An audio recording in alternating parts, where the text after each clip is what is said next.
Hey there guys, it's been a while, Xean here, and welcome to a channel update.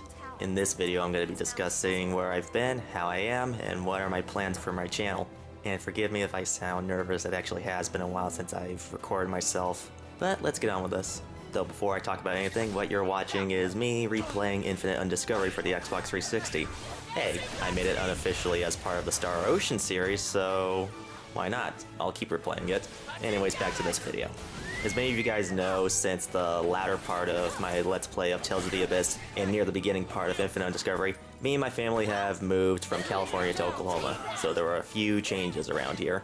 It took a while to get things set up, but eventually I got everything set up to where I can continue my Let's Plays, and so on. Also, since June of 2017, I finally got myself a job. And as I mentioned before in Infinite Undiscovery, my job doesn't really keep me from recording. In fact, I've got plenty of time. Though I got a little bit of bad news, but I'll talk about it a bit later in this video. Upon my completion of my Let's Play of Infinite Undiscovery, it was around sometime in November of 2017, I pretty much was ready to move out of my parents' home. We actually did find a house. The realtor showed me inside this particular house, and I'm all like, yep, I love it already. Then, much later, at the beginning, me, Hika, and Zephyr wanted a house that's rent only. We didn't want to buy a house, we just wanted to rent it. The realtor told me that the house is not up for rent anymore, that the person who owns the house wanted it to be bought, which, keep in mind, during that time, work was already starting to drive me nuts. Every time I think about certain individuals, it made me angry.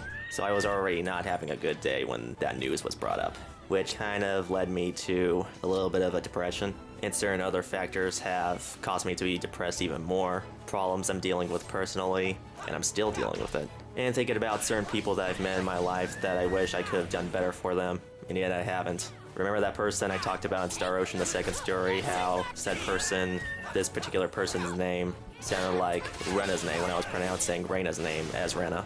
Well, said person, dear friend of mine, is no longer a friend of mine. We haven't spoken to each other in about 2 years, and seeing the decisions that she's making right now really hurts me deeply, and I really wish I could have done better.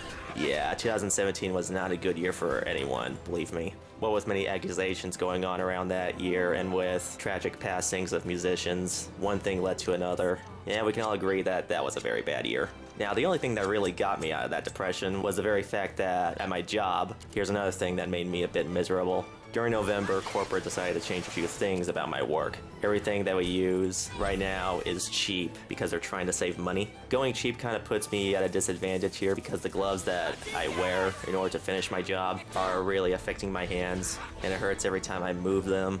It really feels like my hands are aging rapidly, which is not good. Though I'm sure that's not the problem. Well, anyways, sometimes my coworkers have lunch at work, and since the company went cheap, the food is of less quality. And every time I saw the food, I get kerfuffled and surprised at what the heck they make. To the point where, oh my goodness, I can go on a rant for 10 minutes on what goes on in my job. So yeah, at least that particular event made me a bit better, knowing what the heck they're making in the kitchen. But hopefully with each passing year, I hope things really do get better and better and better. Although I have some good news though. I got myself a handheld PlayStation Vita, as well as Odin Sphere Lifter Seer, the PS Vita version, which I gotta say, I've played 3 books so far in the game, and I could already tell that what I'm playing is a guaranteed masterpiece for sure. I mean, I'm playing this on a Vita, and it does have some slowdown. I'm sure the slowdown is non-existent when you're playing this on the PlayStation 4 or PlayStation 4 Pro, which I don't have yet, so I'm gonna be investing in one, though my experience will be much better. And I also got myself a Wii U through one of the people who works on my job, selling it for $200. Yep, that's worth it.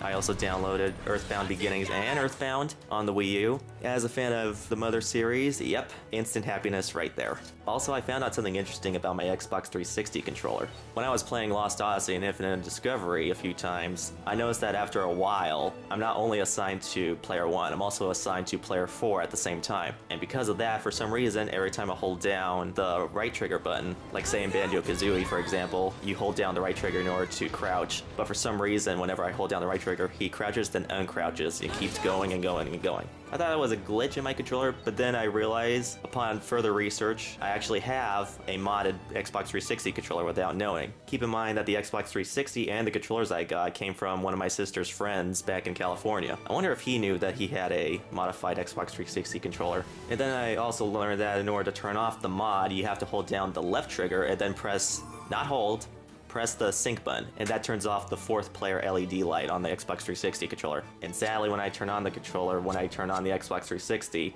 it defaults back to mod mode. So I gotta turn off the mod myself, which isn't a huge hassle, so that's good. And once I turn it off, it doesn't come back on for the rest of the time I play any game on the Xbox 360, so that's good. And also, yes, I have finally moved out. Me, Hika, and Zephyr are settling in the current location we are at. I got my game systems hooked up, my capture card set up, everything is here, and I am ready to do some more Let's Plays. And that's also one of the bad news I have to bring up for the future of my channel. I have everything here, and I'm ready to Let's Play, and yet, for some reason, deep down, I feel like I don't want to do Let's Plays anymore. I have no idea what it is. It's like that feeling to continue what I do on YouTube isn't there anymore, and I have no idea why.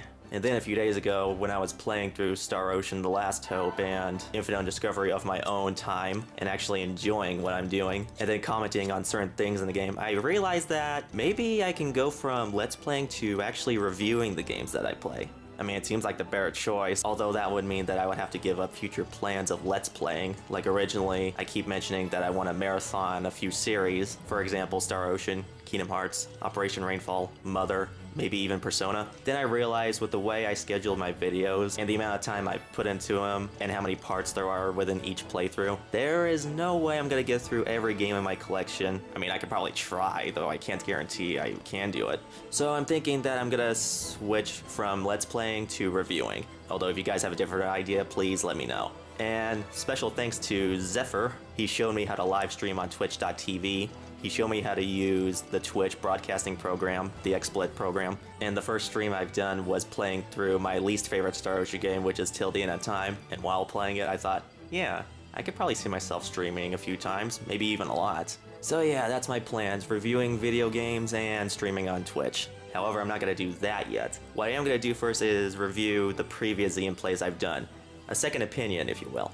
I also want to show off my video game collection again for insurance sake.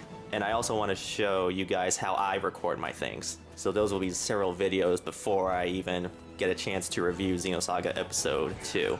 So yeah, that's pretty much going to be the future of where my channel is heading, and hopefully if things don't get in my way outside of what I do on YouTube, I can probably continue this as long as I can for years to come. Anyways, thank you for watching this video, and as always, if you like the things I make and you want to see more of what I'm doing, go ahead and click that subscribe button, do any of the following to support me, share if you want to, do what you must, as I always say, and as always, I will see you in the next video, which will probably be my mini reviews of the previous Xean plays I've done, so, see ya.